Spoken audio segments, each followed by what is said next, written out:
मित्र असला पाहिजे, पण आपला पाठीराखा असला पाहिजे, पाठीमध्ये सुरा खूप असणारा नसला पाहिजे. अरे मित्र असला पाहिजेत कवी कलशासारखा. संभाजी राजा शेवटचा श्वास घेत आहे तर कवी कलश काय म्हणतो. अरे राजांच्या नजरेत बघण्याची सुद्धा ताकद असली पाहिजे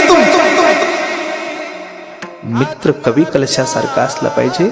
आणि मित्र हा कृष्णासारखा असला पाहिजे, मित्र हा अर्जुनासारखा असला पाहिजे, मित्र हा कर्णासारखा असला पाहिजे.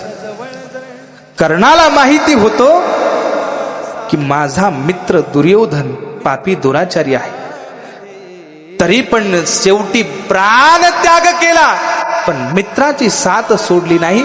तसा कर्णासारखा मित्र असावा आणि जो शस्त्र न उठवता आपल्या मित्राला विजय प्राप्त करून देतो, असा श्रीकृष्णासारखा एक तरी आपल्या जीवनामध्ये मित्र असावा.